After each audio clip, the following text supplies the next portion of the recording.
Alors les microcontrôleurs se trouvent dans tous les objets électroniques qu'on a autour de soi, donc, que ce soit un micro-ondes, un appareil photo ou une console de jeu.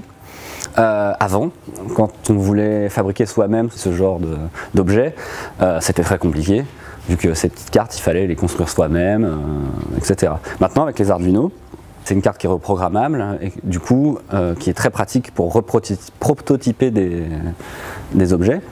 Donc en fait ça se relie à un ordinateur, on envoie le code à l'intérieur et on branche ça sur son circuit électronique et pour fabriquer un objet électronique soi-même.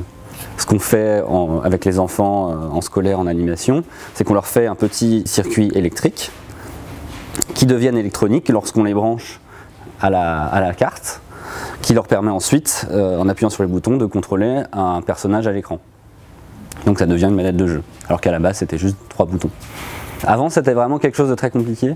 Maintenant, voilà, il suffit d'avoir cette carte, elle coûte pas très cher en plus, dans les vingtaines d'euros. Il faut quand même savoir un petit peu le programmer, mais ça s'apprend, c'est vraiment pas le langage le plus compliqué. Et de toute façon, si on est déjà parti pour fabriquer un objet soi-même, bon, c'est qu'on est motivé pour le faire. Bah, les exemples, il y en a plein, parce qu'en fait, on peut déjà, il y a tout ce qui est domotique, donc il y a pas mal de gens qui construisent des objets pour contrôler des choses dans leur maison.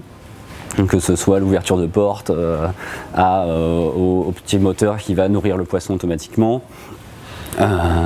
Après, il y a pas mal de choses qui se font aussi pour le prototypage de machines, de robots. On peut fabriquer plein de petits robots comme ça, et en fait maintenant il y en a quasiment aussi de manière un peu cachée.